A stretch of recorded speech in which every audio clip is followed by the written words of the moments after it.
Hello, everybody. Welcome to yet another episode of the Skeshbook podcast. In this episode, we have a guest, and this is a person who I really admire a lot, and I have followed in his footsteps. I've learned from him. I have been very grateful for all the things that he has sort of shared with this world. He is none other than Jake Parker. He's been on the podcast twice before, and this is the third time.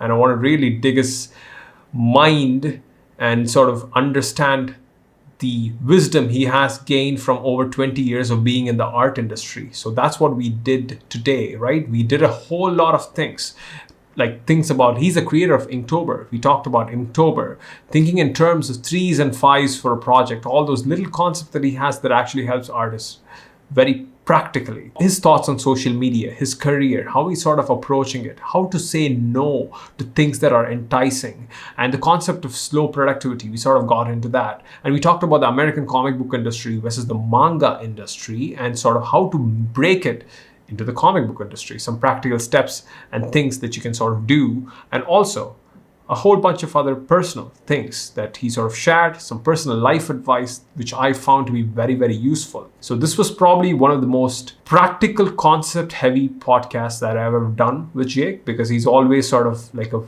he's a guy who sort of gets things down to the T and gives you a very practical piece of advice that you can implement very immediately, right? So that's what we did. So for those who don't know about Jake, I mean, for those little folks who are living under the rock for the past 10 years, a little intro about him, right? So he's a creator of Inktober, one of the biggest art challenges on the internet, where during the month of October, where you sort of create a new drawing every single day, right? And I think Inktober is almost 10 years old. I'm not sure. It's been a while, I think, right? And then he's been a New York Times best-selling author. He's worked for companies like Marvel, Disney, Warner Bros. On movies such as Ice Age, Dinosaurs, Ice Age, Dawn of the Dinosaurs, not Ice Age Dinosaur, Dawn of the Dinosaurs, Rio and Epic. And this is what I like about him the most. He is a very prolific book publisher, meaning he self-publishes a lot of his books through his Kickstarters, through his own website, things such as his comic books, his drawing books collection. He has his own merch store, which he runs very effectively. So he does a whole lot of things. He's a very consistent art shipper, meaning he ships a lot of art. And he sort of, teaches people or shows people how through his online school, svslearn.com. So yeah, he does a whole lot of things, and he's quite the man of wisdom. And in this podcast, we delved into a lot of things. So yeah, without further ado, I want to stop talking, doing all these intro things. Let's get into the podcast, shall we?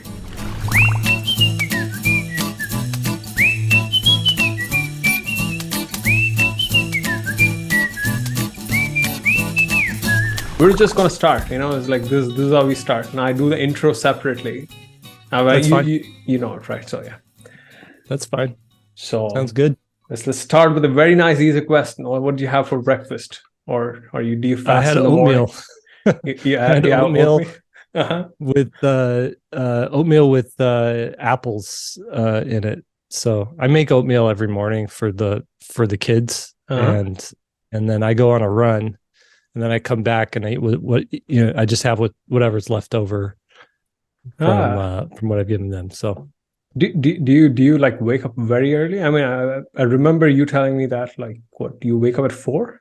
Do you still that's a little early. I would say anywhere between like 4:45 and 6, depending on what I did the night before.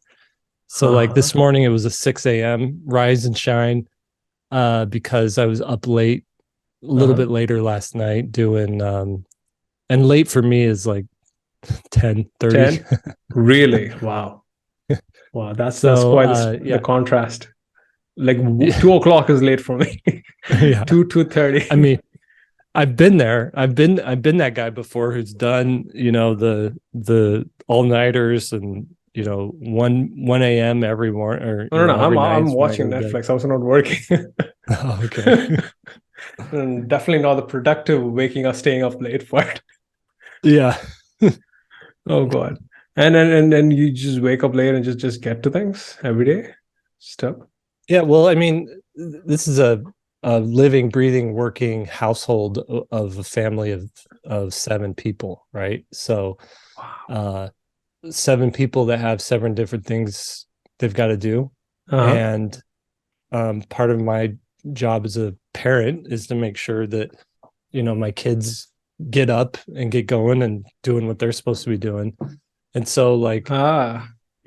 we've got a kid who's 2 kids in college, 1 kid in high school, 2 kids in junior high, and they all start at different times.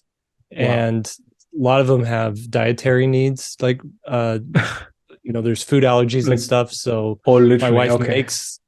makes a lunch for the kids too, Uh-huh. just so they, there's some digestive problems or some allergies and stuff. So it's just easier for us to like, I don't know, I wouldn't say it's easier. It's easier on the kids to just have a lunch they know that was packed specific for their Specifically needs. for them. And but if you want to get a workout in Uh-huh. before all that, you got to get up before the kids. And so oftentimes my wife and I will get up an hour before the kids get up to do our workout. Boy. And then I'm making breakfast, Uh-huh. and then we're just, there's chores that they have to do in the morning too before they leave. So we're making sure that that's happening. And Oh boy. then Uh-huh. we got to get ourselves ready for the day.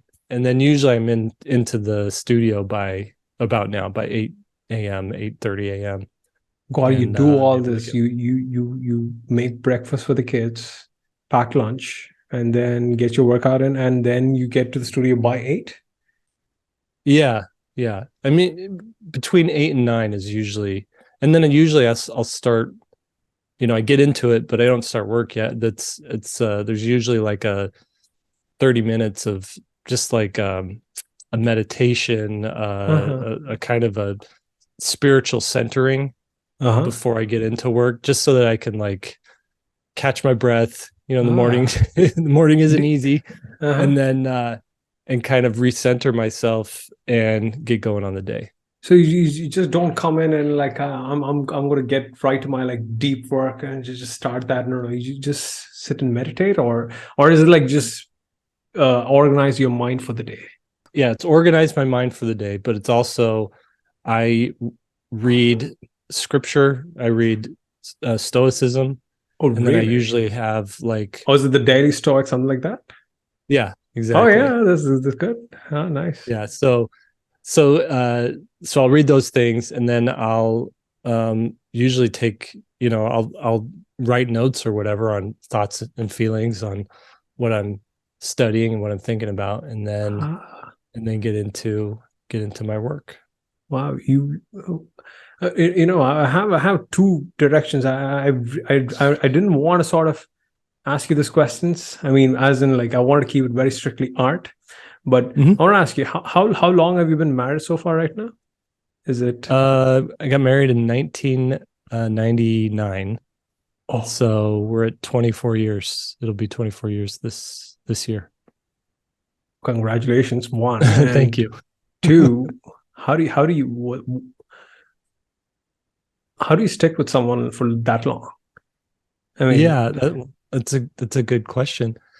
Uh, I think very early on, number one, we got married young, and uh-huh. and Oh, how old were you then?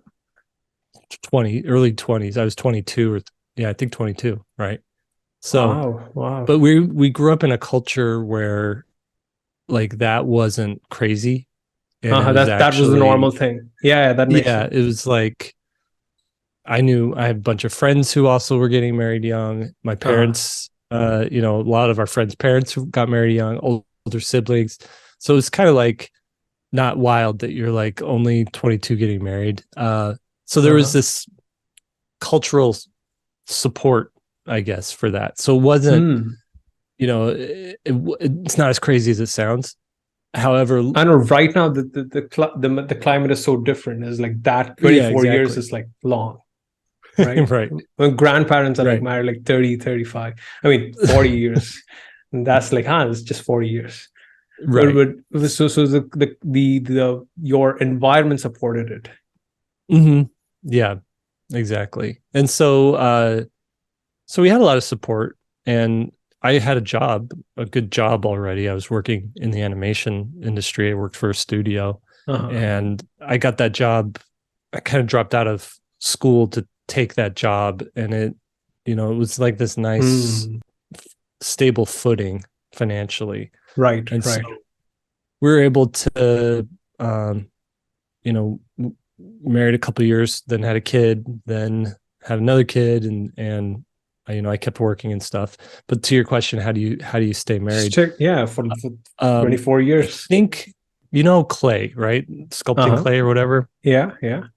When it's wet, it's malleable, and right. and when it's dry, it's hard to mold it, to mold and carve and to mix pieces together. And so when you're young, right, you're two wet pieces of clay because you're still figuring out who you are.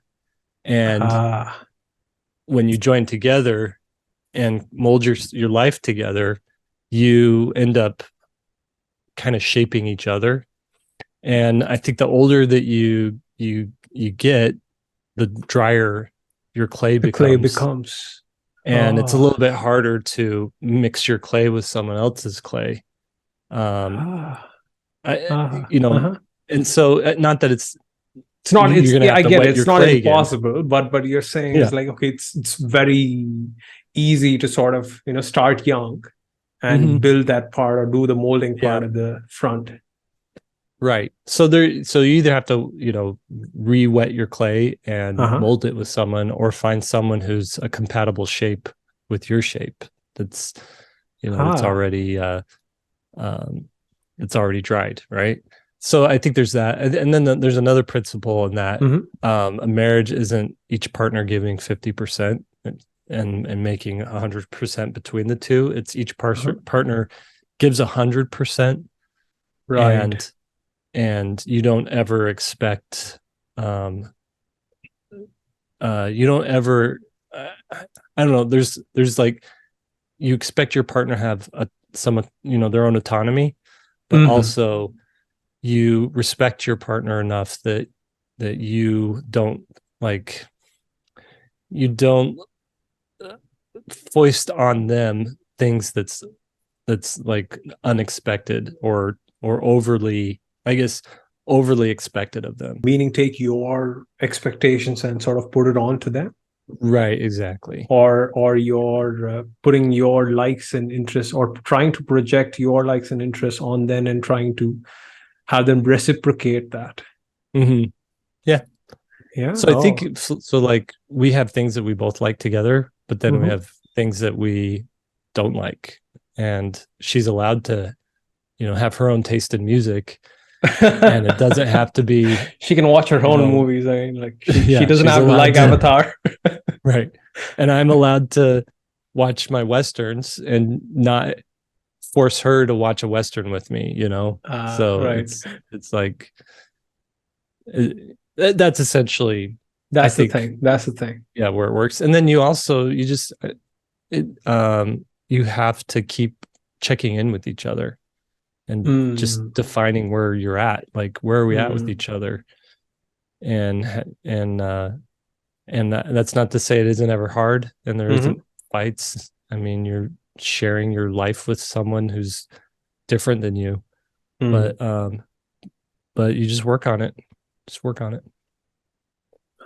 Would you say, if you had to choose between two, right, like finding the right person or finding a person and making them right, which one would you choose? or is it like two bad choices? Yeah, I don't think you can make anybody, you can't change anybody, but people can change. Or making it right, not making them right, making it work, sort of like that. Yeah, I think there's probably 1,000 people that you're compatible with and could have a happy life with. Some people get super lucky and some people get less lucky and they have to work on things a little bit more. But, I don't know a person I know who's married who hasn't had to work on stuff. So, even blissfully happy people they still have to work on it. At least the people I know in my life. Right. Right. So yeah, maybe there's that one perfect match person out there, but I also think, if you and your partner are doing the right thing, it could be anybody, like Ah, you could make it work with anybody if they're compatible. that makes sense. That makes sense.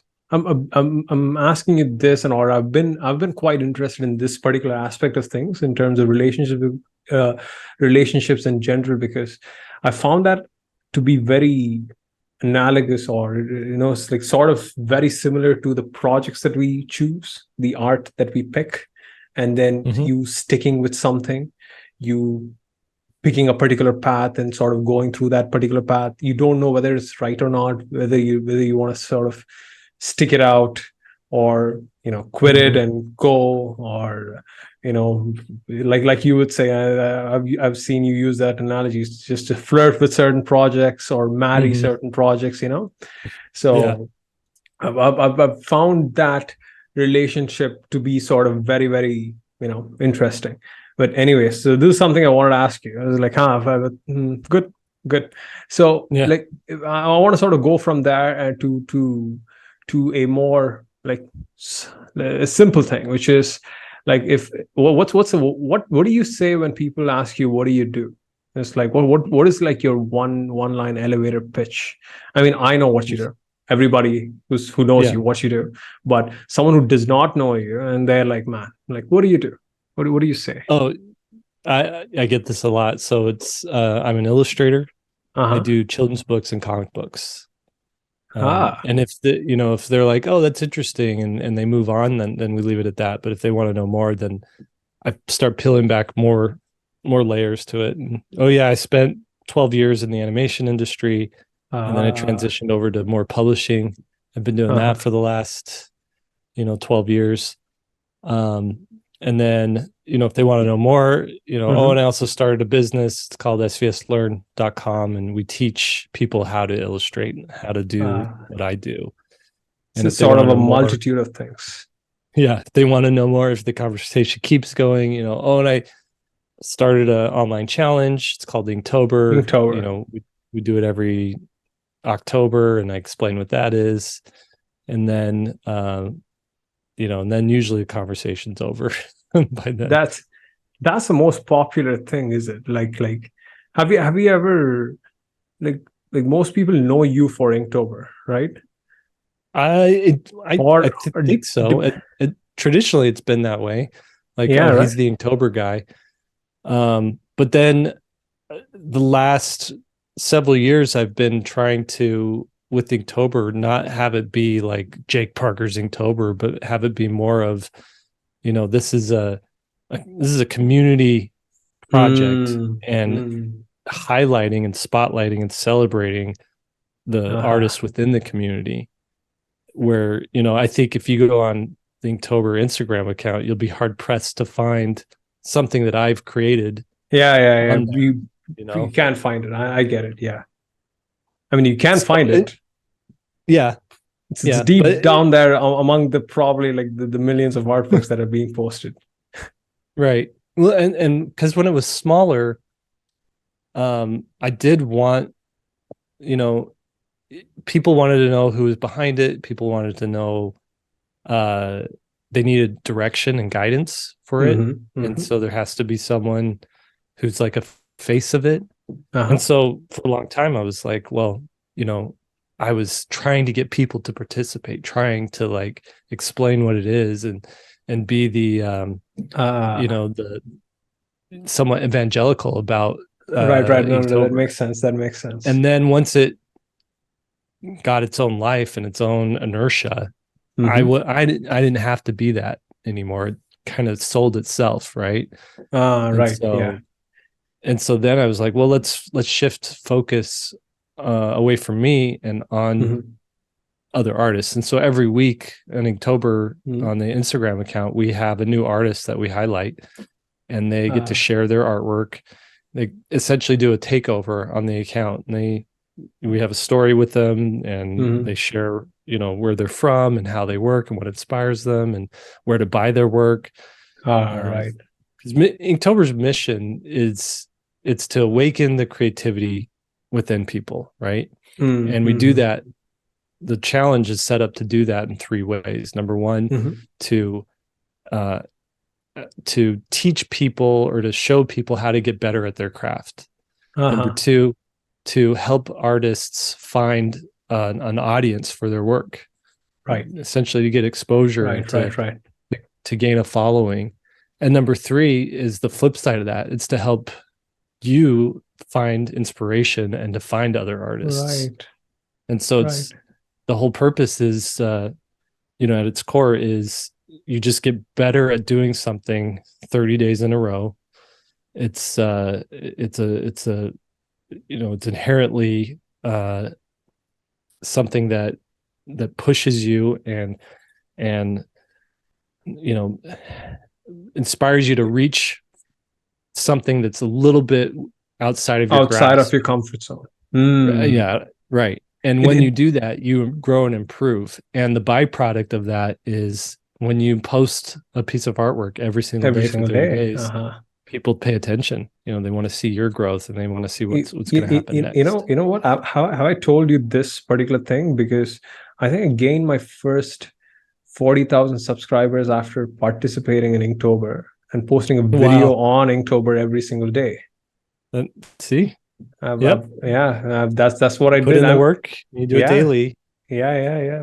I mean, I was so bad at inking. I was like, I used to use ballpoint pens to ink, and there was this artist named Darotronic. I think you might remember him. He did this 100 robot bunnies long back, right? So he's like, hey, why don't you use this thing called brush pen? I was like, whoa, what's a brush pen? And Jake Parker uses it. Oh, what's that? Oh, it's like a brush inside a pen. I was like, whoa, right? Yeah. And it was like amazing. And I started using that, and I started posting the process of me participating in Inktober every single day. I made a nice video. I tried different kinds of projects, did animation, did these puppets with inks and all that. And for 7 years, I had like 7,000 subscribers. The channel did not work out, but I started doing this thing every day as part of this community, as part of this challenge. It went from like 7,000 to 40,000 within like 3 months. Wow. Not even 3 months. It's like That's less huge. than that. Yeah. And that then is so much growth. Yeah. It was a rocketry thing. Quite sort of come to think of it. Yeah. All these challenges and community challenges, all these sort of, they help, gain momentum or gain, exposure to your work. And I also had this book from Derek Loffman, right? Like this, he put out a comic called The Witch of Wickerson, right? And I think it was the last year's Inktober project. Yeah, so I was looking at that, thinking, I have a copy on my shelf back there somewhere. Yeah, it's a good book, and it was like this book filled with just it's like nice ink drawings, and it's like monochrome colors. Right. Yeah, he's so good. I know, right? Yeah, but I was sort of thinking of that book. That book came out of Inktober, but I was sort of looking at that book and I was like thinking in the context of AI art, because I was sort of trying to think my way through what's happening out there, which I also want to sort of get to at one point on this podcast. But I was looking at that book. I was like, that came out in Inktober. I want to do something like that, like something square, ink-based, some sort of project. Yeah. But yeah. It's the perfect, what Derek did is like the perfect project, because it didn't take him a year to do. It took him, a month to draw, and then maybe another month to like design the book and put all the pieces together, and then he kickstarted it. That's another month, right? And then take a month to fulfill, to get the books printed and shipped out. And in the span of 4 months, which is a third of a year, you have a thing out in the world in people's hands. Yeah. Right. And it's just a good, like, as a proof of concept, it's good. He's working on a sequel to it now. I don't know really? If you saw that. Oh, I didn't know that. Yeah. And it's just a nice, tight little Book, I know, right? It's Book, very right? nice to hold that thing. It's like Yeah. it's a nice Do one of piece of those a year, art. and in 5 years you got 5 of them, and then you combine them into a big thick book, That's a good and idea. Yeah. Do one a year. that's one thing I've been thinking about too. It's like when Mhm. you set out to do something, any Mhm. sort of project, don't think singularly. Mhm. Think think in threes or fives. I like to What is think in that? threes. Instead Mhm. of making or getting in your head that you're going to make one thing, Mhm. get in your head that you're making the first of three. Of Okay. any project, any big project. Any project, like say you're going to make a YouTube video. Right. You're like, Okay. okay, I've got time in my schedule. I'm going to make a YouTube video. But Uh-huh. if you make a YouTube video, um, that's like it's like if you're riding a bike, it's like pushing down the pedal once. And it's Right, just going to right, get right. you only so Just far. small. Okay. Right. And so, but if you get in your head like, oh, I'm making 3 YouTube videos, and this is going to be the first one in this 3 that I'm going to do, then Mm. you're getting in your head that as soon as I push that pedal down, there's another pedal coming up, and I'm going to push that down, and you're getting that momentum, and it's going to turn into actual like forward things. I think people pay better Ah. attention when something comes out in threes, right? So Something is part of something that's bigger. yeah, or it's connected, and Mhm. they don't necessarily have to be one and the same thing, but connected. So it's like, say you did 3 YouTube videos, and Right. the first one you're like, and come back next week, you're going to see, I'm going to answer this question. I didn't answer all the questions, just answered this question. And Uh-huh. then when you come out with your next video, at the end of it, you're going to say, oh, if you liked what you saw here, see what I talked about last week, right? And then when you come out with your third one, Uh, take them back to that second video, uh, see what I talked about last week. And that's just videos, but the same thing with book. Like, Now get in I your know mind that why you have 3 AI art videos. I mean, we'll when is the see. next one coming? We'll see. I don't have a third one in my mind, but like if you're going to do a Kickstarter or anything, Uh-huh. just think, okay, this is one of 3 that I'm going to do. 3. And then that's fractal. So it's like you've done a trilogy, but that's the Ah. part 1 in a trilogy of trilogies, right? Uh-huh. And Uh-huh. it's just a kind of a mindset thing to get you to create more and to be a little bit more consistent in your work. Is it also for you to sort of not get distracted by more one-off little Mhm. projects rather than, Yeah. okay, can I commit myself to something that's bigger? Hmm. So think in Yeah. threes or fives. Well, it's up to you. I've been thinking threes, but Uh-huh. I think if the project hasn't gained any traction after 3, Uh-huh. You kill it. then All right. then you can move on. If it has traction, go to Mhm. 5. But Ah, it's okay. like um I don't think people really pay attention unless there's a 3 of something, right? Like, Ah, right, right, right. Yeah. you know, so yeah, that's just something I've been sort of thinking about for the last year or two, is like, how can I turn this into 3 of something? What's your current 3? Do you have any Um 3? yeah, so I did part 1 of a book called Redshift Renegades. Oh yeah, I did the first I got issue. it. I have a 3-issue arc written. Uh-huh. I just haven't done the I just haven't been able to, I haven't had been able to take my own advice and actually get to working on drawing Of issues doing 2 that thing. and 3, right? And then the idea is that once those 3 uh, issues, which are Mhm. about 25 pages long, I can put them together in a single book, and then that is book 1 of 3. Ah, that makes sense. You Yeah. you just want to put a lot of books. I mean, Mhm. I know that you like making books, and you always I see love in it. terms of what, publishing them and putting it out there. I remember this. I think it was the last podcast you said, like, okay, what's the end game? And you were like, I just want Ace. a crate full of my drawings. I just want my grandkids to find my crate full of drawings in the attic, something like that, right? Right. That's a weird, but a more I didn't understand then. I sort of get it right now. Maybe I'll Mhm. get it in a couple of years down the line, because Mhm.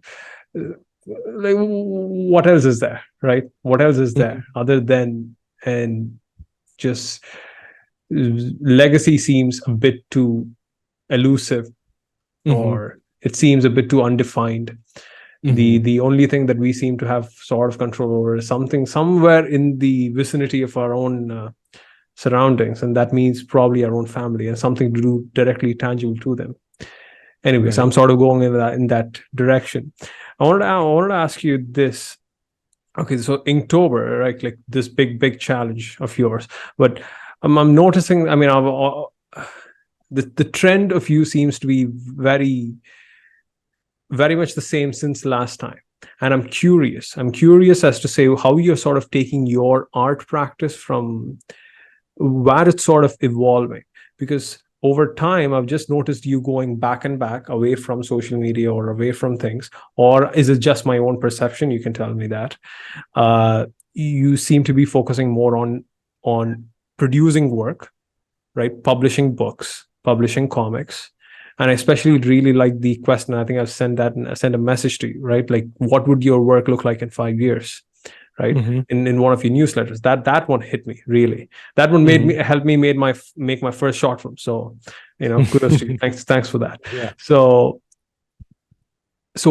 where are you going? Because you do need to have some sort of a social presence in terms of Mhm. social media, to obviously to grow your business, or any kind of platform where the customer that we're trying to reach is, and we need to sort of publish content or reach out to them, paid advertising, whatever sort of ways to sort of get hold of eyeballs to sell the products and services that we are, you know Mhm. right? So that's the game. So, but Inktober is sort of doing the social media game, but you as an individual sort of taking back. So where is your current focus on? Obviously, there is one part which is comics, right? Mhm. Which you love making, love creating, and then there's the other part that I think you said this too, right? Like, there's not much money in comics. You got to do other things too, right? Mhm. So it's like, how what is the how do you structure your work, or what are you doing to structure your work in terms of what you're doing for your personal satisfaction, what you're doing for the money side of things, and how does you sort of removing yourself from social media and all the other platforms generally sort of playing into that? Is it too Mhm. broad of a question? I'm just trying to sort of go in that space. Yeah, I get what you're saying. So I'm 45, and Hmm. I'm Hmm. about halfway through my career, right? Hmm. So I've been doing this for a little over 20 years, and I probably got another 20 years left in me of Wow. like actual work, I mean, 40-hour productive work work. weeks, you Oh, know. right, right, right. After, in 20 years I'll be 65. I hope and pray that I am have a much more balanced life where Really, where it's just. What do you mean? What do you mean by that? I mean, maybe half of my week is spent uh beekeeping and playing, pickleball or something like that, and just That's living interesting. life. and Right. and the other half is still creating. I don't think I can ever give up creating Uh-huh. things. But I hope that I'm in a much more comfortable financial place where it's like I don't have to grind so hard to Hmm. uh you know to pay the bills, pay for, hopefully there's enough retirement saved up and whatnot, that I Hmm. can take it easier, and Ah. live a little bit more of a balanced life, because right now I don't do anything except work. Hmm. you You know don't. You don't. well, family stuff and work stuff, and Aha. Okay. that's it. You mean you're I, working too much to your own liking? part of it's out of necessity, and also part of it is just because that I do enjoy it, and I have things that I want to accomplish, right? That makes sense. You know, there's still mountains to climb, and things to, you know, I have a vision of things that I want to see happen that are only going to happen by me putting in time and energy, you know, and resources to accomplish that, right? Right. So that's like the broad overview thing. For me, my teens were figuring out my fundamentals, figuring out how to draw. My 20s was figuring out, it was experimentation. Like, now I have ability. Let's see what all the possibilities are. So I worked in animation, but I experimented with comics, and I experimented with watercolors, and I experimented with animation, and, you know, I experimented in all these different things. And then in my 30s, it was, okay, you're gonna focus a little bit more on publishing and like comics and children's books, and how to be a self-sufficient, self-employed artist, right? Illustrator. Right. And my 30s was about building businesses and systems that would generate money, right? And generate income, and generate exposure, and generate, you know, creativity and things like that. And now my 40s is like sort of reaping the benefits of stuff I built in my 30s, but also recognizing that we're halfway through the game now, and we got to figure out what's going to carry us through for the next 20 years, 15, 20 years, right? Do you really see this? Okay, it's like, okay, so in terms of your productive years, is why you're saying, okay, this is your halfway point. Yeah. Okay. I know enough people in their late 50s who are friends of mine who are artists and have been creative or have been working, and I just see them getting tired. And I see them like changing tired focus. of working for money, or is it like tired of creating? Just like, oh, this is a grind, this is a hustle, and I've got better things to do, you know? Right. I think I have enough humility to say I'm no different than them. You know, what makes me different from them? So it's gonna come, you know, at some point I'm gonna be 58 and just be like, I can't do this anymore. I gotta shift gears. I gotta slow down a little bit. I gotta, you know, spend some time living life. And you know, and some people would say, well, why don't you dial it back now and balance things out a little bit better now? And I am content with the balance that I have right now, because I do get exercise. I do work at home, so I get to see my family all the time and spend time with them. But all the kids stay with you. They haven't moved out for college. No, they haven't. I mean, I had one kid move out, and he's now back, and it's just expensive and hard. Right. That makes sense. And we essentially have told them, like, you guys can live here as long as you need to, until you get out, you know, you get under your own feet. Some of them would prefer to move out, but they can't afford it, you know. That makes sense. You know, I can't afford to pay their rent as yeah. well, you know. I mean, seven houses. I mean, it's not gonna right. Yeah, that makes sense. And also it makes for a better, more vibrant household. Yeah. Oh yeah. I mean, it's exciting here. They bring their friends over, and you know, there's never a dull moment. There's always joking and interesting conversations happening, and somebody will come home and you know, tell about something bad that happened at school or something cool that happened at school, and we'll have a discussion about it. And we're like, well, how could you have handled that better, or how could you avoid a situation like that, or what could you have, you know, that was really good what you did and what you said to that person, and you know, we could all learn a little bit from that. So we're always having those kinds of discussions. So in that sense, like, I I did choose this path so that I could be around for that stuff more. But there's still things that I want to do outside of art that I just don't have time or resources or inclination to do just yet. And I could see me wanting to do some of that a little bit later. That said, I do love making and creating and doing things. So I see it always being a part of my life until I die. I just like, it really is you got to hustle, right? You don't want it to be everything all the time. Right. Okay, so that's more of the broader stuff, but specifically dialing back from social media the last couple of years. I remember life before social media. Remember blogs. I remember Twitter not being what Twitter is now, in the very early days. I saw Facebook become a thing. I saw, felt like I was on the ground floor of Instagram when it started. I've had an account for at least 13 years now. And you went hard. I mean, in the early days, I remember that. Yes. And what I've seen is that social media giveth and social media taketh away as well. And so it's kind of like if you live by the sword, you also die by the sword.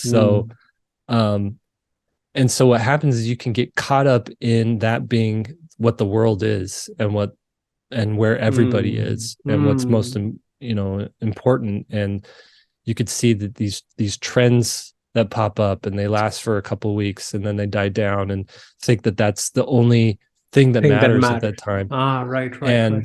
And all of it is fleeting, and all of it is a little fluffy and like kind of like cotton candy. It doesn't have any substance. Like it's substantial. Yeah. You eat a ball of cotton candy and it doesn't fill you up and it actually makes you kind of sick. I feel like that's what social media is. And I'm much more interested in making things that last and are going to be around for much longer. When I have done that in the past, it's way more rewarding. I get people emailing me and contacting me and saying, I read Missile Mouse as a kid, your Missile Mouse graphic novel. And it was my favorite book growing up. And I just love it so much. And now I want to be an artist because of it. Or even if they don't want to be an artist, it's just like, I just wanted to let you know that was like a key part of my childhood. Right. I've never gotten an email from someone saying your Instagram posts from 2013 to 2015 impacted me so much. And I just still go back and I look at them and think about them. It never happens. It's not going to happen. Right. But you know what? Those were just... You're right. I'm going to sort of play a little devil's advocate. I don't want to be the JP fan all the time, right? Yeah. So you are right. But for example, for me personally, right, one of your videos, maybe I don't know if you probably would not consider that as part of social media. That video called "You Need a Product, Not a Project." Okay. Right. That video has been so impactful and influential. You have no idea. I've told you this, like probably listen to that 12 times, 12, 13, 14 times right now. But so you're right. But I wouldn't sort of equate that with, say, a Skyheart or the drawings book that I always have on my table, which is obviously, I don't know, why I can't find it right now. But but I get it. I get what you're saying. And I want to say that YouTube is the one exception of all the social media platforms. It's unlike all the other ones in that it's less about what is in its current form as a long form video. It's less about what is trending and hot, and more about, I would say, if you're doing YouTube correct in this context, you're building a library of something, yeah, yeah, right? yeah, yeah. And I think the people who are using their YouTube channel as building a library Mhm. are the people that are going to be making something substantial that is impactful, Oh right? boy. Um, so and that's how I treat my YouTube channel as well. Mhm. It's like um, I'm when I make a video, I'm making a video that hopefully is still relevant in 5 years, right? Ah, uh-huh. Or 10 years, or something Mhm. like that. And I'm not necessarily I'm less concerned with making, you know, some topics do need to be approached and unpacked in the moment, like the AI Mm. art thing. Mm. But if you look at my AI art videos, the two that I've made, um, I think you'll be able to watch those in 5 years and 5 years, yeah. still get Mm. still get something beneficial from them, because I'm talking about I'm viewing AI art through the lens of how does this fit in culturally, and where have we seen it in the past, and where are we going with it in the Mm. future, Mm. and I think most of the topics that I talk about on my YouTube channel are really perennial type of things. So people are always going to be Interested in um, that. they're always going to be interested. They're always going to want to be knowing, or going to be curious and wondering, and want to know how do they improve their improve their abilities as an artist, or improve Mm. their abilities as a business person, or things like that. So I think the kind of videos that don't last Mm-hmm. are like you don't go back and watch someone's vlog from Ah, right. from 20 from 2017, because you Yeah, don't yeah. care what they had for breakfast on that Or day. on that And day. that's when YouTube is treated more like a social media platform. But when you treat it like I'm creating a book and I'm putting it on the shelf in the library so that someone can go check it out later, then I think Uh, you're making something timeless. And I uh-huh. think you could probably do that with Instagram, and probably do that with TikTok. You could make it just be a resource for people, and then you're treating it in a way that it does have long lasting life. But those algorithms on those platforms Right. don't promote old stuff, whereas Mm.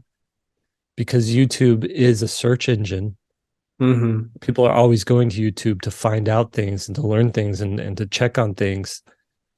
It's designed in a way that it'll show you something that's 5 years old. You'll get You're recommended a so 5 year spot old on. No. video. Yeah, yeah, You yeah. don't go to Instagram to search out stuff, and even if you did, it wouldn't show you something from 5 years ago, even if it was relevant to what your search is Mm. today. No, you're actually, you're spot on, because because I've slowly changed my approach towards YouTube in terms of like, okay, library building, instead of like posting something to feed someone or Mm-hmm. stay relevant. And the experience of me making videos has been very more fulfilling. That is one. And Mm-hmm. two, one of the videos that I made in that context, right? Like I made one video in 2018 that I spent some time in making that video, and I was like, okay, I'm going to add to the body of knowledge that is there on the Mm-hmm. platform, or to my own library of content. That video consistently gets 1 million views every single year and was posted in 2018.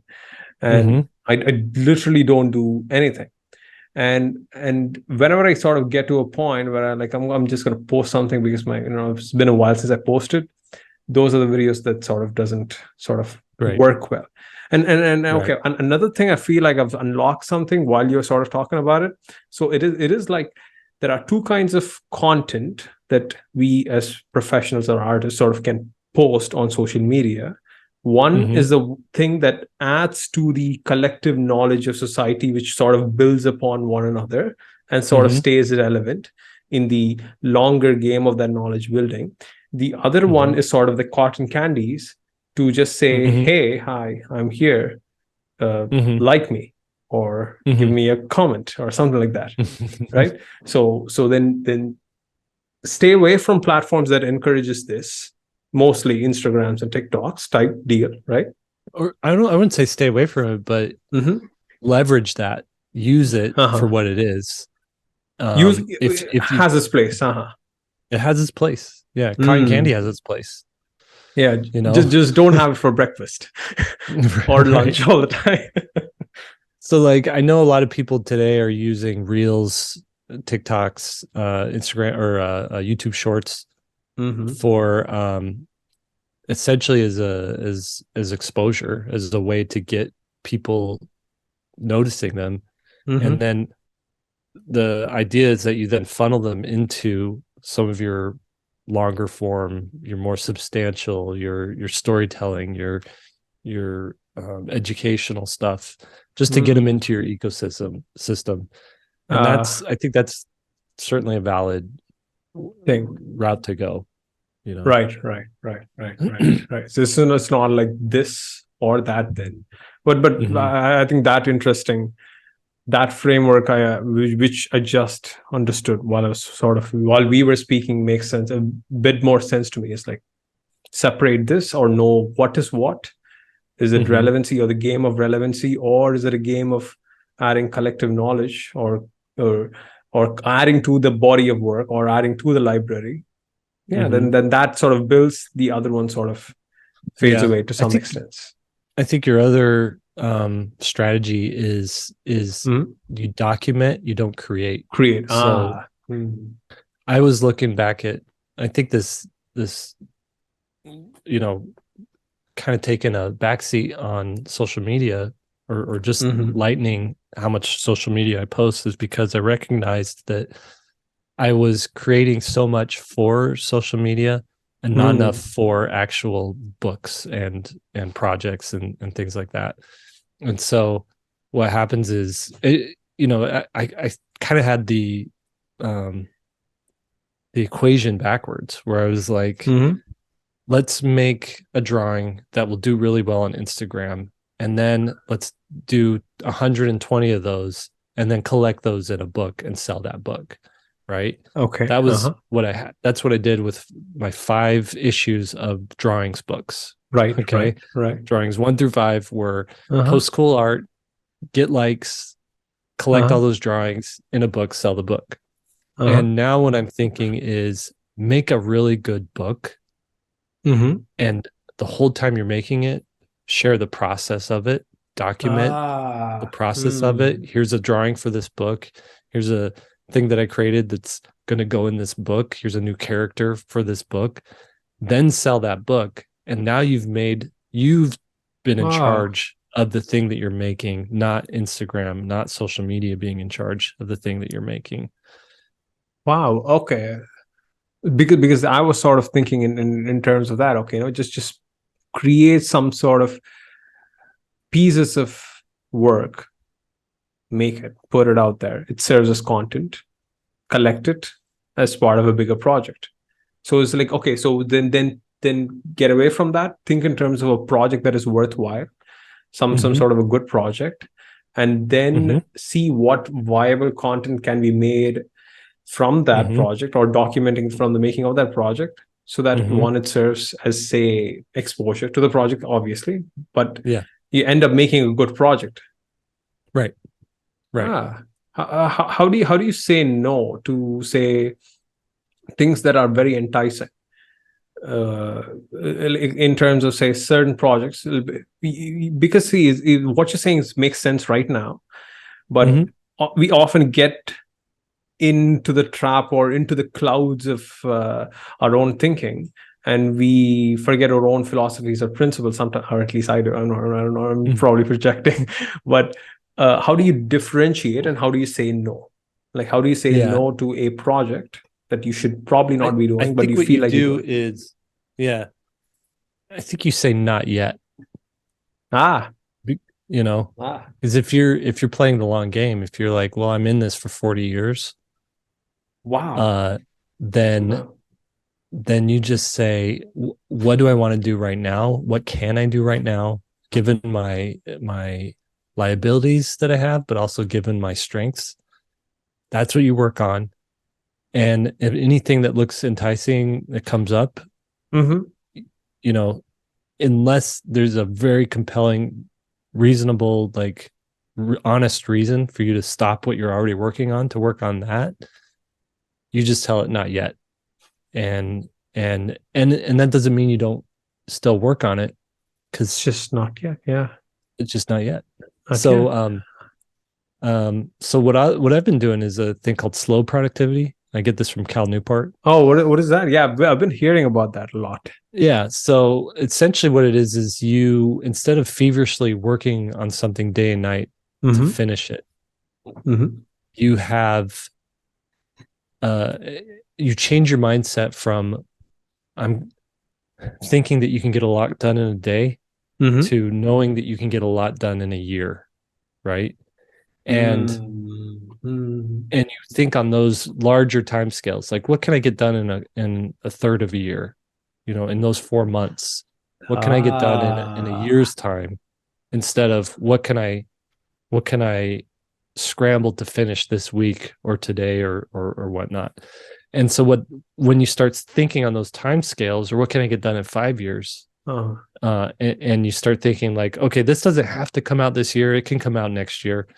Then what happens is you work on it as needed, and you could kind of have 4 or 5 projects in different stages of completion, and you don't get burnt out on any of it. Wait, you saying what you do is have 4 or 5 projects going on at the same time? Yeah. I would say yeah.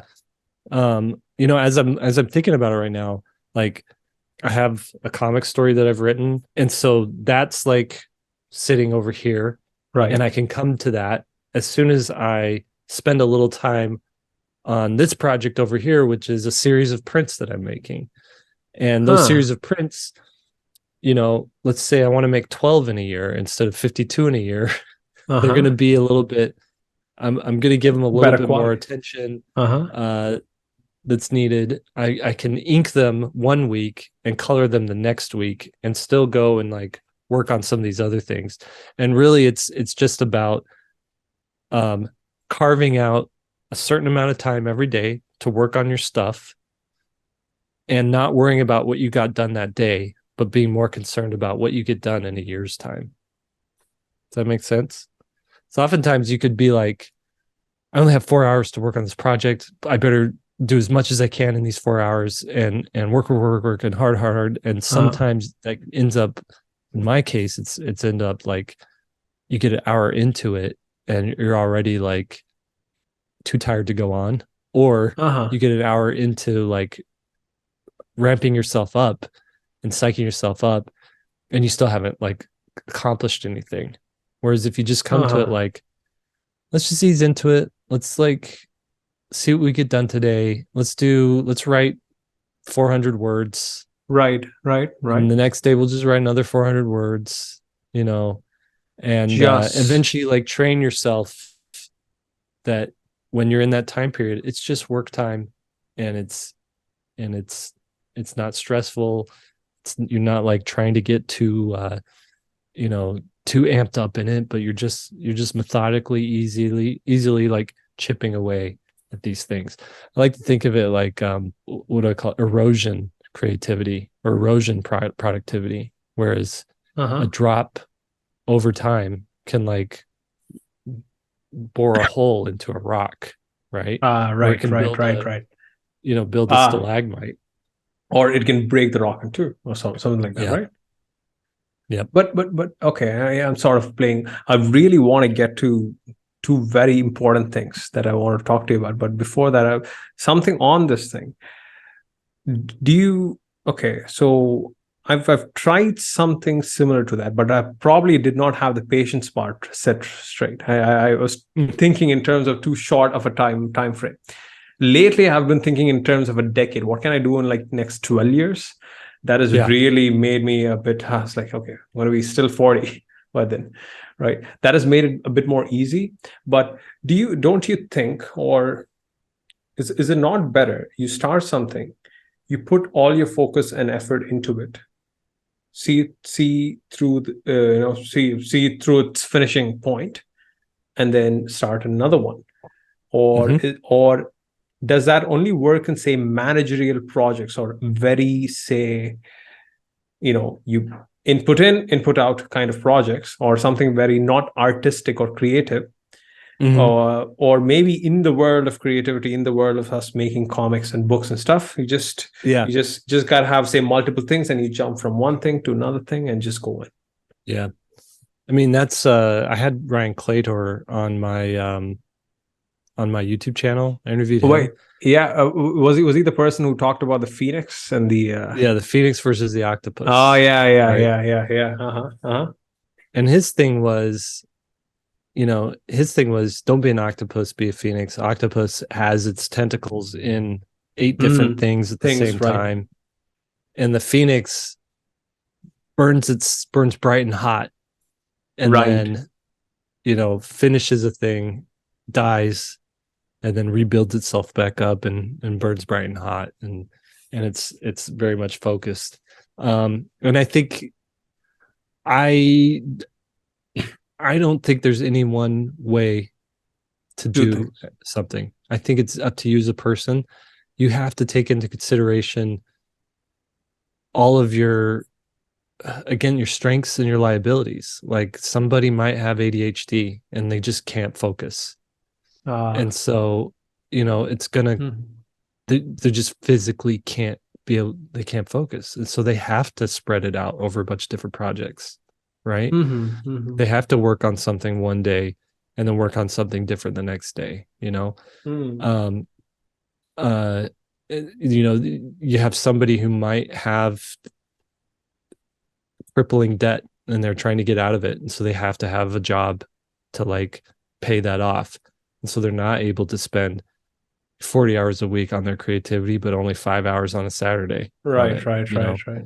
and so um and so you have to look at what life is giving you, Mhm. what your um what your interests are, what your abilities are, what your capabilities are, and the skills that you've been able to acquire, put those all in a blender and then mix it up and see what you're actually able to create from it, right? And Mm. see what works for you. And for some people it might be like, you know what, this system that I have isn't working, let's try the Mhm. Phoenix method, let's focus uh and let's do that thing. you And try a bunch of that things and doesn't find. mean, right, that doesn't mean slow productivity doesn't apply that way. It could be that your slow productivity is just on that one thing, Right. but you're Longer time frame. but yeah, but you're spreading it out over, over a period of time. I mean, you look at like an author like J.K. Rowling, Mm-hmm. she didn't Mm-hmm. do anything else but write Harry Potter. you know Mm-hmm. that's very focused. But then you look at somebody like Mike Mignola, Mm-hmm. who has, you know 20 different spin-off books coming out at every different, a new book every different month, right? There's like Wow. BPRD, and there's Hellboy Jr., and there's BPRD 1949 or 1952 or whatever, and then there's um Frankenstein, and there's, he's got a new time traveler Mm. comic that he's coming out with. And I know he's not doing it all by himself, but he's built a team around him to help him with all these things. Uh-huh.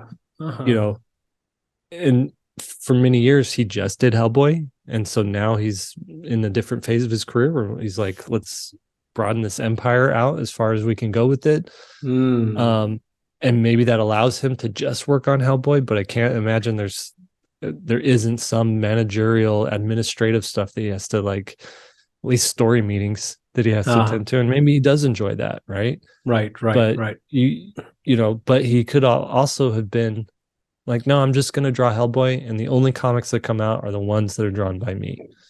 And so Mm. there's just different ways people like working. Hmm. Try a whole bunch of things. See what works for you. Pick I one think, and well, that's stick why I with it. was talking about, like, your 20s is your experimental phase, and you got to figure out Yeah. what works for you. And then I think, in your 30s and 40s, you dial it in. You'd be like, okay, I've experimented enough. Now I know what, In my What I 30s, don't I want. figured out what works, and in my 40s, I'm gonna do that thing. Ah, maybe I'm trying to sort of mature too early, or maybe I'm forcing myself these days to focus on Yeah. certain things, or trying to cut off certain tentacles of my octopus while it's not really happening. Yeah. Maybe I should just screw around for another 2 years and maybe find out Maybe. How what old are you? works. 28. Yeah. Yeah. So yeah, when I was 28, I got my job at Fox Animation or Blue Sky Animation and Well, started working not on getting a job at Disney for me. That's started not working on happening. feature films. Uh-huh. And so I was still like I had a day job, but I was still using my free time to like experiment and like make comics. Uh Hmm. 30 I think it was, let's see, 28 was 2005. So yeah, 33 was when my Missile Mouse comics came out, when I was Hmm. 33. 33. And That was your and I first wouldn't big series, right? yeah, and I wouldn't Right. have been able to do that had I not done 15 short stories, You did 15 short short comic stories stories. before Mr. Mouse? 10 to 15. Yeah. Ah, ah, that makes sense. So you sort of I think I had worked 10 your of them were way. published, and Uh-huh. and there was like a handful of others that never were published that were like too bad to publish, probably. Ah. Well, you have so many of these very cool and interesting ideas. I mean, not just ideas; they're like very practical too. And Hmm. it's sort of ties, because I remember one of your videos, the one where you try to climb a mountain, a peak, Hmm. King's Peak, I think. Oh yeah, yeah. Yeah. And the story was really nice. In fact, I really liked the story so much. I was like, should I maybe turn to a short comic, because it was a very nice story where he sort of worked up by going into mini mountains, or like climbing mini mountains or hiking mini mountains, and then you worked up to King's Peak. So sort of Hmm. same thing for the larger projects, is it? Is it Yeah. like, okay, you got your big one, then you Hmm. you develop a bunch of small projects, put yourself through the emotions, or through the cycle of putting these projects in, and then you go for the big one. Hmm. But you never go for the Rocky Stallone type thing, which is you take up your first project, like it's just this massive thing. You never do that, Right. right? Right. It rarely works though, right? It rarely works, but it never. It's almost a gamble, almost all the time. Yeah. I mean, you've seen those couch to marathon programs Uh where you're huh. Uh like, huh. uh, I'm gonna run 5 miles total this week, and then in 3 weeks you're up to 8 miles, and then by the time you do this for 3 months or something, you're able to do a marathon. Ah. A graphic novel is a marathon, and Hmm. you can't do a good job at it if you're not in shape. So you got to train for it. Got to work your way up to that. I want to sort of switch gears right here. Mm-hmm. I really want to get into AI art in general. That I do know a lot of your thoughts that you put out through your YouTube videos, which will sort of link below, right? People will go and watch that, but Mm-hmm. I really want to get into that thing.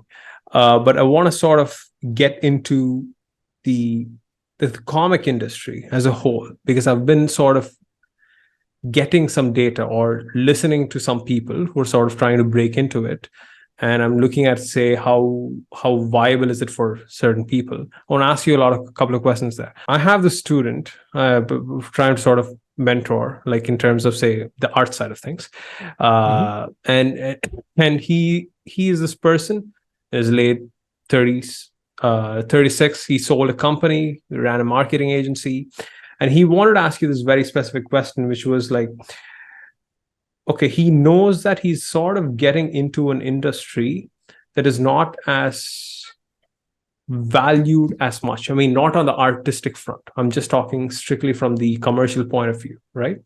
Our Mm-hmm. artistic front, the value is different. I heard this number somewhere. I'm not sure where.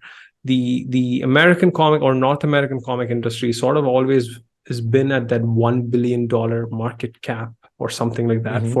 for the past however so long. Mhm. Now, it's often a number that most people can sort of just say, "Hey, no, I don't care about it," right? But most people are sort of trying to break into this, or trying to make it into a career, or trying to make money out of this thing. Mhm. So, what would you say to someone in an industry, because you've seen it, you've self-published, you were, and you've sort of published books with other people. What should one do, or how should one position themselves in order to be successful at, say, comics, very specifically, say, in industry, not anime, not manga, not that, but rather just like the comic industry? How can Mhm. what can one do to get there? Yeah. Well, the comic industry is, yeah, you have so many options. So does he Hmm. want to do, does he want to work for Marvel or DC? No, he Does he just want to has work? these own stories. He wants to sort of illustrate them, and just, Okay, so he wants to just do his own stories. yeah, that's all. That's it. He actually doesn't Uh, have. He doesn't want to make money, but he does want, because he doesn't care about the money. But mhm, uh, what? But he sort of resembles certain amount of people who wants to sort of gain notoriety as well for their comic works. They don't have to mhm, make lots of money, but just something, right? Something like mhm. that. Yeah, so I think what his options are is either to enter into a partnership with a publisher, Mm-hmm. but they're looking for very specific stuff. A New York City publisher like a Simon and Schuster or a Graphics or a Random House or something like that. Right. The kind of graphic novels they're publishing very much are backed by market research as to what librarians, educators, parents, book fairs, those types of places are wanting to sell and are willing to sell. And Mm-hmm. so there's they know what they want. And if he's willing to create something that fits what they want, Mm-hmm. then he will have, I think, what he's looking for, which essentially is what distribution. He'd rather Uh-huh. sell, he'd rather, if there's $100,000 to be made on a comic book project, Right. you could either sell 5,000 copies on Kickstarter Mm-hmm. or 100,000 copies through a publisher. Oh, really? That is Mhm. a game that publishers are playing at, Yeah, being 100,000 you're going to copies. take 5 to 6% of the cover price of every book you sell Well, 5 to 6% in publishing. is, and So what if is it's a what is $10 graphic novel, you get 50, 60 cents per book. oh boy, and you need to sell a lot of books to make it viable. Hmm. Yeah. So if it's important for him to get Mm-hmm. distribution Mm-hmm. and to be in the hands of 100,000 kids or people, Mm-hmm. Mm-hmm. um, then you want to go with a publisher. Uh, Um, and the advances that they're paying are very low. They can't pay for your work that you're going to put into the book. And if you're lucky, you pay out your advance and then start making some royalties. But mm, it's like anything. Like the people who are doing really good in comics are the 1%. There's a 1% who's like doing really really? good, and the I rest mean, are like fighting over whatever's left over. Um, I think your other option is Image Comics, and uh-huh. what they'll do is they have distribution, um, but you're probably in a quarter of that sort of range. If you sell 20,000 copies of something, that's really good. It's really Oh, good. I, And I, I don't I don't get, I mean, they have the distribution and we sell it. I didn't get that part. oh, for Image Comics, Yeah, Image I, Comics. yeah. So it's essentially it's set up like a independent. It's like independent publishing, but they have all the resources and distribution of a real publisher, like because they are a real publisher of books. So the way it Hmm. works is you go to Image. Hmm. Their business model is you come out with floppy single issues and then you collect Right. them in trades, right? And Right. the single issues are essentially advertisement for the trade.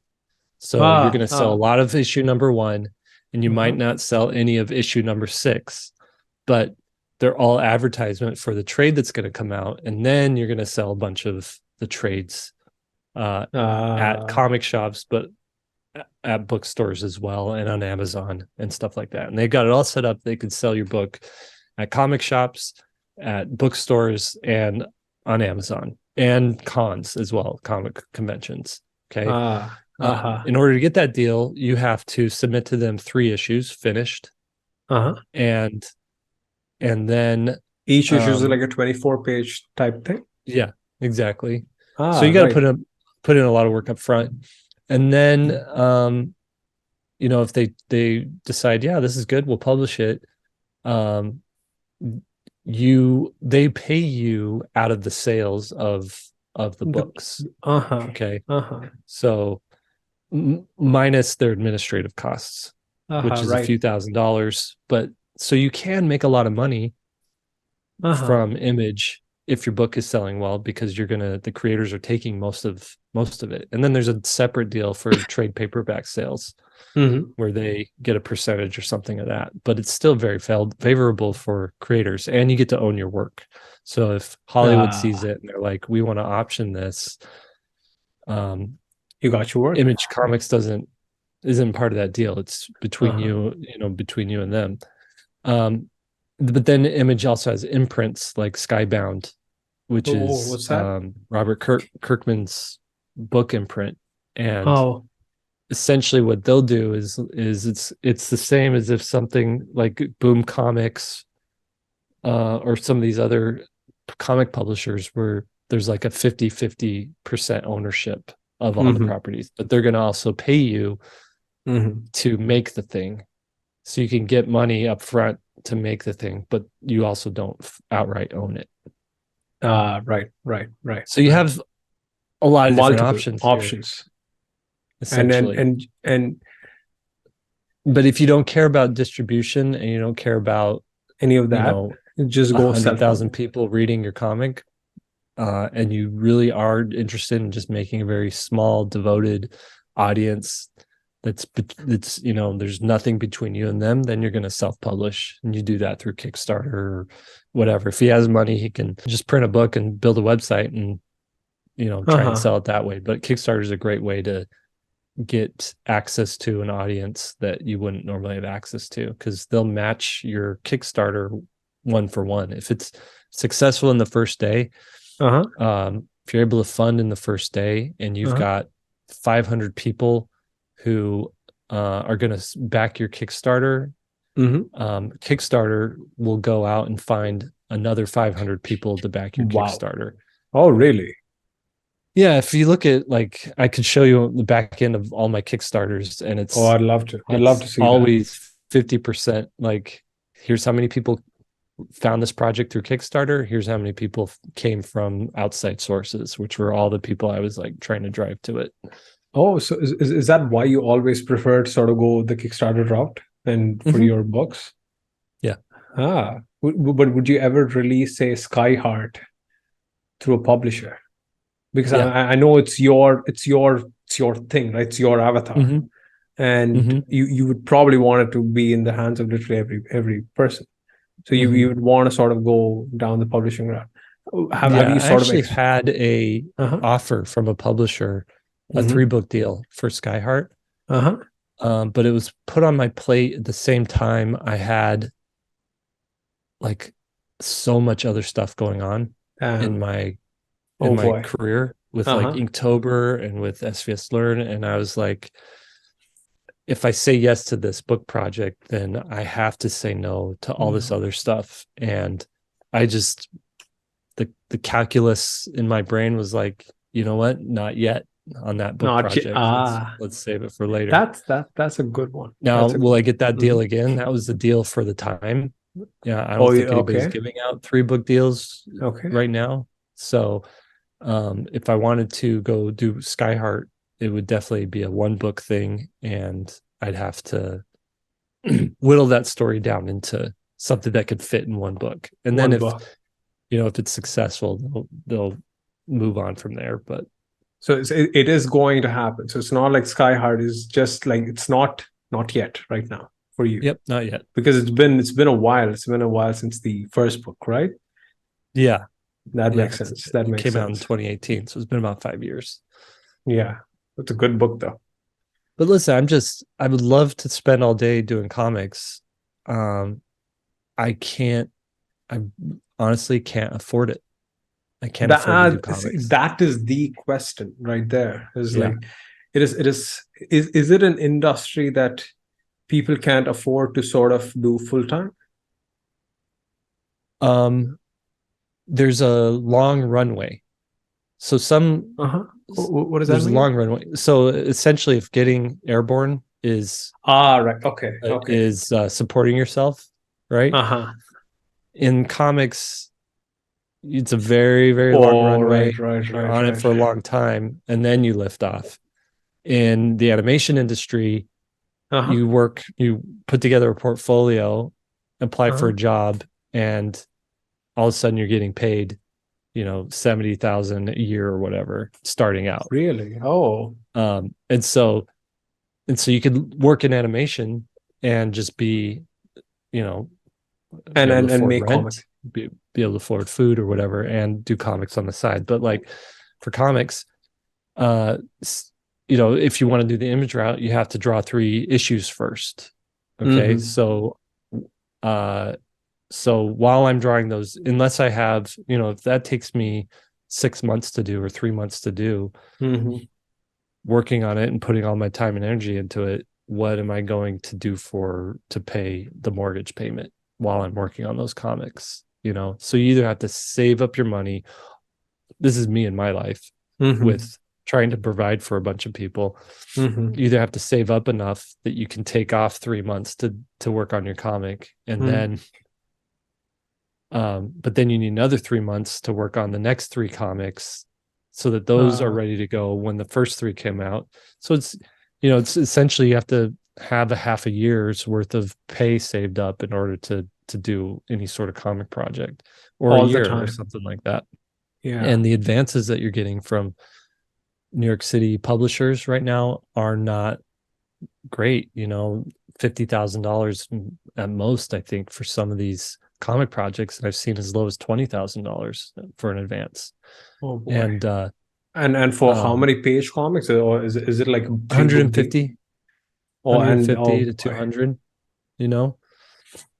Wow. So, and some people, if you're just starting out and you're 25, you're like, heck yeah, I'll take, I can live with 2 other roommates, eat ramen and make my comics. And the most successful comic people I know were people that did that for 10 years. And they were on that runway, and they just built up this body of work that they weren't getting paid for.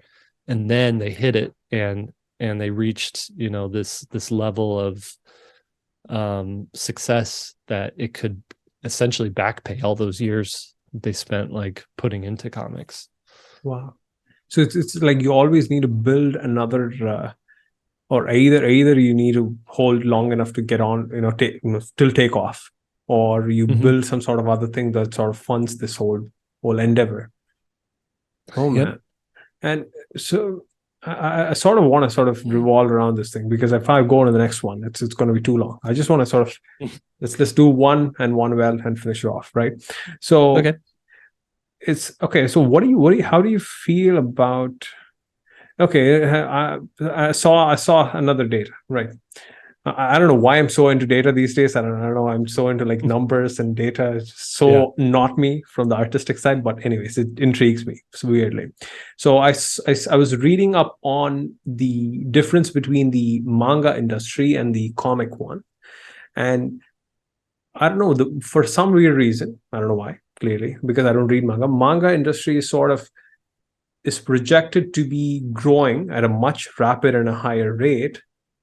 And I don't know, so it's going to reach some $44 billion by 2030. So obviously then that means more artists, more jobs, more people sort of making a living, say, doing manga, right? So my thinking was immediately, okay, why does one hit so well with people while the other one doesn't? my initial thing, I could be very wrong with this thing, is like, is maybe manga seems to emulate life much more than, say, the comic books or stories in the comic genre. Maybe I've not read enough that are really good, but I'm sure there are very many books. Why do you think there's this huge, massive discrepancy between, because they're not that stylistically different? I mean, like, depends on the thing, but manga has this one style of sorts. Why is what kind of creative discrepancies are there between these two? So what do you think is there between these two that makes up for such large different readership and market size? Mm-hmm. Yeah, well, I bet if you dug into the numbers more, it's more of a cultural difference than a creative difference. Okay.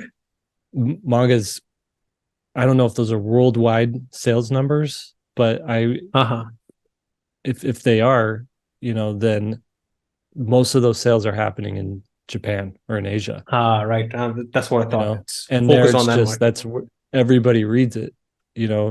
All different ages, all different genres. It's kind of like I don't know, TV in America. Everybody watches TV over here. All different ages.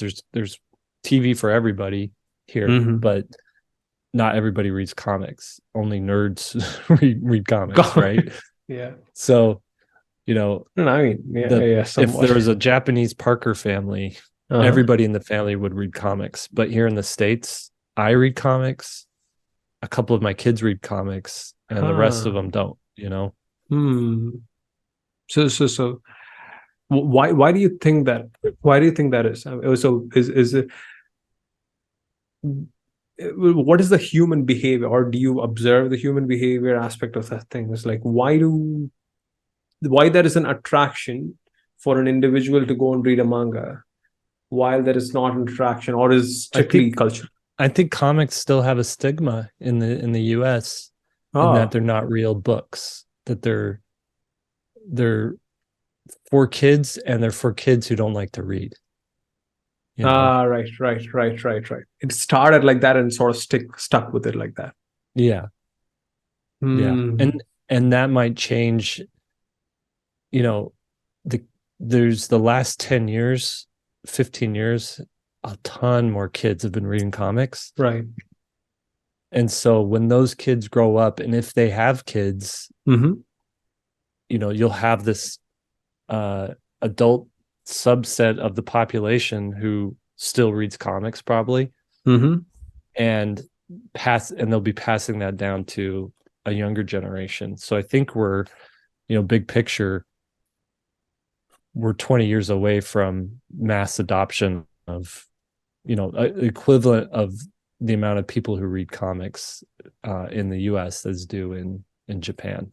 This is me just speculating. I don't know for sure, but if it's a generational thing, then we have to wait for this generation who's been reading comics to see if they even still read comics as a grown-up. They might think comics are for kids because they read them as a kid, or they might still continue reading them. I don't know if people are transitioning from reading like Amulet and Smile to reading Hellboy and Marvel comics or whatever, or if or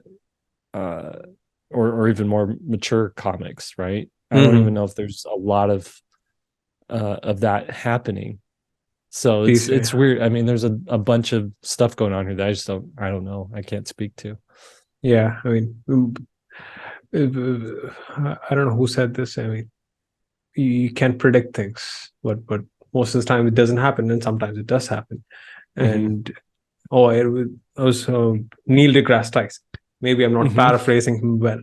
It's like you can always predict something. It could be terribly wrong, or you could be 100% right, or it can be somewhere in the middle. I think it's sort of that statement doesn't make sense in hindsight right now. So, right? Okay. Finally, right? What's sort of, to end things off, 5 things that you've been sort of thinking about that's sort of interesting you, like little piece of wisdoms or ideas or uh, thoughts that you've been ruminating on, 5 of those, and say, to sort of balance that thing out, I wanted to ask you with this, now that you're 45, what would you go back and say? Let's say you had a talk with a young Jake wanting to make this whole thing that you already have happen. If you had a talk with him, what would that be like? Okay, so yeah, what advice would I give younger Jake? And I know that question isn't really about what advice I would give younger Jake, but what would I give someone who's 20 something right now or 15 right now? Probably. Yeah. What would you give me? What would you tell Kesh? Kesh, probably, buddy, you're making too many YouTube videos. Got to stop that. Go make some art. I would say figure out when enough is enough as far as like a fan base. Because I feel like people are like, I gotta have 1 million followers. Now I gotta get 5 million subscribers. And you don't need that many. You need a couple thousand hardcore devoted fans that will just spend $50 on you a year. And then your job then is to make $50 worth of something for them to buy from you every year. That makes sense. And so that might mean, if you look at your year, that might mean, oh, I shouldn't make 24 YouTube videos. I should make 12 YouTube videos and then spend that other time making this book, or this this cool t-shirts, or this pin set or something like that, something that feeds into that. And then at the end of the year, you'll be like, I bet if you looked at how many videos do you make a year? Right now, reduced to 12 a year. 12 a year? 12 a year. That's it. Okay. Yeah. I'm right there. Yeah. So, or maybe it's like, well, I only make 6 a year, and I spend that rest of that time making a new course. Yeah. And you've sold courses before. How many, how many people do you really need for it to be a successful course? Anything above 1,000, 1,500, 2,000, it's always a good number. Yeah. So aim for those things. So essentially, I think holistically look at everything, how it kind of fits together, and really see what is serving you and what is taking away from the ultimate thing. And then I think too,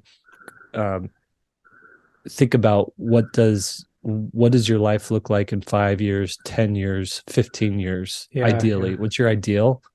And then reverse engineer that.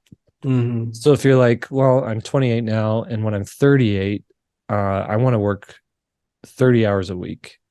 And then and so if you're like, well, if I work 30 hours a week and I want to probably settle down and have a kid, right, in the next 10 years, so that I could spend time with that kid, and that, and I'm going to want to be able to move to a place where it's a good school for my kid, and it's a little bit more conducive to family life or whatever. I want to get out of the city and whatnot. So if that's the vision you have for yourself, and you say, okay, so I want to drop off my kid at school, and then for the next 6 hours, be engaged in very specific work.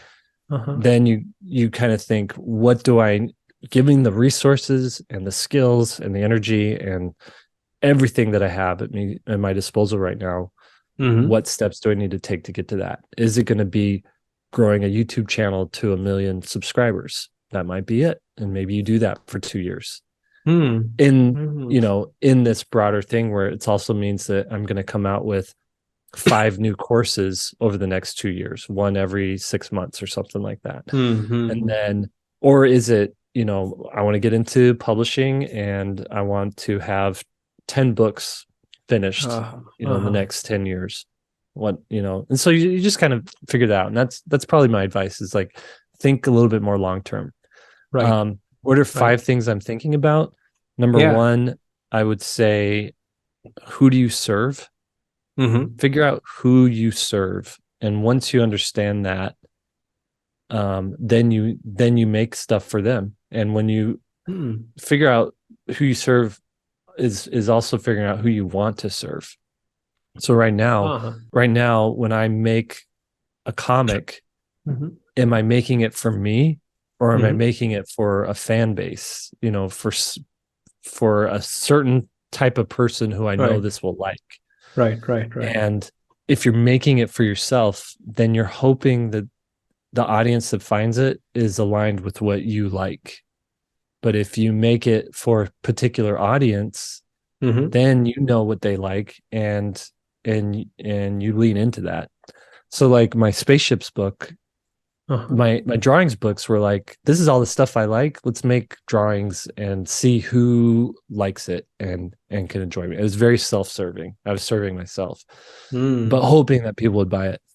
The spaceships book, I was like, well, I do like spaceships, but I know I'm envisioning the type of person that would like this book. And so let's make the book for them, not necessarily for me, but for them. I just happen to be that person too. So you were sort of scratching your own itch, but at the same time, you're sort of, you know who you're sort of making the book for. Right. That's why it's sort of different this time. Yeah, exactly. So instead of me doing drawing 6 book, the 6 drawings book, I said, let's make a spaceships book for people who like spaceships. And that, I think, it sold a lot better than a drawing 6 would do. Really? The other thing I'm thinking about is your career is a lot like a bike, riding a bicycle. And there's 3 components to a bicycle, to riding a bicycle. There's steering, there's the wheels, and then there's the pedals, right? Okay. And you take away any one of those things and the bike doesn't work, right? And so what are they in your career? Well, the wheels are where the traction happens. It's where the rubber hits the road. It's where you grip and you're able to actually move forward through those wheels. Those are your skills as a creator, right? Right. It's, if you can't create something, then you have nothing else to hang a career on, right? So you have to be able to make something and put it out there. Okay. The pedals are what actually provides forward momentum. So when you start hitting those pedals, it's marketing the thing that you've created. So it's sharing engine, with, or it's not the engine, it's the essentially, it's essentially. So a lot of times I see people who are pedaling on bikes without wheels. So essentially they're doing all the marketing, but they're not making anything to sell, right? And then yeah. Right. And then your the steering is essentially guiding. It's your strategy, it's your vision, it's your goals. So you can pedal and you can wheel, you could pedal and move those wheels and you could ride right off a cliff. But if you steer, you can avoid those cliffs and you can stay on the path and you can actually chart a course to some place and say, that's where I want to get, and ride your bike to that, right? And sometimes you have to pedal really hard to get up a hill because it's hard. And then once you're up there, you can coast a little bit. You don't have to market as much because you're just going off of all this inertia that you've created to get up that hill. And then you just coast down it and make sure you're steering right. And a lot of times what you'll do is market, share, like promote. And then you do such a good job selling something that you can coast for a while until it's time to like pedal again. It's sort of you sort of go through the waves of the mountains, or when to pedal and when to sort of coast back, right? Or and sometimes when you said that sometimes you or some people sort of share without having nothing to sell, If Mhm. the spokes were the skills, I think sometimes people also sort of market while they don't have the skills to actually sell something of Mhm. substance, which sort of Yeah. comes back to the cotton candy thing. Right. Did you So, sort of and come up with this? yeah. Yeah, you came up with Say that this? again. Do I what? No, did you come up with this? Yeah, I came up with it. Damn, So, you're a so this is freaking actually philosopher, aren't you? this is a YouTube video I want to make. It's going to be probably, one of the next ones or something. But um and really like the wheels are your skills as a creator, right? Mm-hmm, But mm-hmm. you have to like being able to draw um light and shadow is great, but it's nothing in and of itself. Uh, Applying that to a project is important. And so these two pedals right. are essentially making Making. marketing, right? So Ah. if you have you ever tried riding a bike with just one foot? Oh, it's yeah. So I've you tried you it. It's push hard. down and then you're And like you then have to kind of do this awkward thing to like thing, pull it yeah, up right, again, right. right? And so I look at that as like if you're just making, it's Mm-hmm. really hard to crank that pedal around. Pattern. But if you're Uh-huh. making and then you're marketing it, Making, it gets so marketing. much easier, And you right? got to, especially also, you got to make sure the direction of that bicycle is Mm-hmm. right. Yep. Oh, have you heard of this term? It doesn't matter how hard you row, it also matters what boat you're in. Yeah. Yeah, right. Yep. It's sort of very similar to that. Right. And to take the analogy even further, like everybody has a different career. Some people have, and it's dependent on the path that they're choosing. So, Mm. you have a road bike and you have a mountain bike, Mm-hmm. and one is designed for rugged terrain and going up and down a mountain, and one's designed for getting as fast and as far as you can on a clean, you know, thoroughfare, right? Just driving down the Mm-hmm. road. Mm-hmm. And so, you know, some people might their skills might be very thin tires and they're Right. trying to ride those bikes on a mountain. And some people might have really knobby fat tires and they're Uh-huh. trying to get fast on the Ah. road. And so Uh-huh. part of your job as a creator, as an artist, is to figure out, are my skills like, are they right for the terrain that I'm on? And maybe I'll be more successful shifting terrain. So it might be like, Ah. I really want to make comics. I love comics. And comics, are the thing that I really want to do, but your skills are more for animation and for concept art or something like Ah. that. Right. But you're going to be way more successful, Over there. perhaps as an artist working at an animation studio than you would making comics, right? It's Because your like choose a tires, uh-huh. Is it like choose a better vehicle for the skill sets that you have? or choose a better, essentially, or choose a better path for the skills that you've acquired, for Choose the a better vehicle that path, you have. which is more suited to that terrain or with the vehicle Mm-hmm. suited to that particular terrain. Yeah.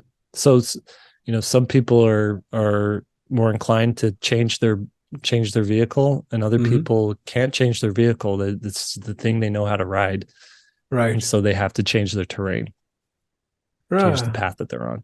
right. That makes sense. That makes two. What are the quick other three things that's going on in your mind? I don't know, Right. or is it too much? I got my notes here. Let me Yeah, see here, sure. because What do anytime you? I think of something, I write it down. Uh-huh. Avoiding traps, right? So I Mm-hmm. have this guy Oh wait, I've heard on of my that desk. term. Uh-huh. Okay. Oh, It's is Admiral that Akbar. from Star Wars? I know it's from Star Yeah. Wars, right? Yeah, but I don't Yep. know. It's Admiral Akbar. And what's his line from Star Wars? It's a trap, right? Oh, And okay. when they were going after the Death Star, they didn't Uh-huh. realize the Death Star was fully operational. And so they're like, we got to get out of here, right? So I keep him on my desk. I keep him where I can see him to remind me to avoid traps of um, essentially social media sucking my attention away when I Ooh, should be uh-huh. working. Uh-huh. Essentially, projects that are being offered me that are Right. taking away from my focus of what I should be working on. Right. It's just my little visual cue to help me like focus. That makes sense. Essentially. But how do you know which is a trap and which is an opportunity when they all look the same? You kind of have to be smart enough to know if that's on the path that you're on, right? Does it align with your end goal of sorts? Exactly. And you so gotta so you really do have to figure out who you are, what you want, who you serve, what your skills and abilities are. And once you figure all that out, it makes it so much easier that when someone says, hey, come help me on my NFT project, you could be like, oh, I don't do NFTs. Whereas if you haven't figured it out, you'd be like, maybe that is the thing I want to do. And you might go down a path that you shouldn't have been on, you know? Right. And then that sort of comes with going through multiple seasons of life, you know, sort of knowing what is what and what is not what. Yep. That makes sense. Yep. Yeah, sure. Anyways, I think that's it. I'm just looking at some of these notes. Anytime I have like a thought, that would be a good YouTube video, I write it down in here. That is your journal. You posted that planner of yours on Reels. Would you can I yeah, this will be the last request of the podcast. Can I get a copy of that PDF, please? When I make it, I'll definitely send you one, but I just haven't had time to make. No. It's like, do you have the PDF template or something? Or if you don't want to give it I just have layered Illustrator file, and when I need to make a new one, I like turn off the layers and print, and then turn off the right layers and print it. It's not user friendly. Okay, you know what, makes sense. That's fine. But I will be. This is one of those things where I know what I want to make and what I want to do, and this is a distraction, is making planners for people, you know. Really? You had that itch? You wanted to sort of make that as a product? Yeah, eventually do want to, but I can't do it right now because it doesn't align with what I need to accomplish right now. You're very clear. It's a not now thing. Not yet. Yeah, not now, not yet. Yeah. You're very clear. Yeah, you're very clear on things. Probably comes with age, maybe. I don't know. I'm not calling you old. Yeah. Don't worry. Probably. You're still a young man. But yeah. Anyway, so thank you so much. Oh boy. Thank you so much for sitting down and just doing this thing. It really means a lot. Every single time I do this, I try not to sort of get lost in the way you articulate things. But I'm always caught off guard. I thought this time will be like, hey, it's gonna be like cool chat time with Jake, but I was caught off guard multiple times. Yeah, like lots of new ideas. I'm telling you, you're this person who sort of goes out and looks into the chaos of weird ideas and comes back with like these really practical nuggets, which are extremely useful, and you have no idea how helpful they are, because every single time I open your newsletter, like all the things that I've got from you have been just nothing short of life-changing. And that is not to simply flatter you or something. Just like freaking 3s and 5s. That's taken something that is so esoteric and putting it down to something very tangible and taking your project, which was singularly not so useful, and making it more valuable and useful, right? And that was this 3s and 5s. Hey, thinking 3s and 5s. It's like, great, crazy. So yeah, it's cool. Well, always a pleasure. Always a pleasure, Jake. Thank you so much. Thank you so much for man. A lot of these things are going to be very useful. So yeah. So that is it. And scene.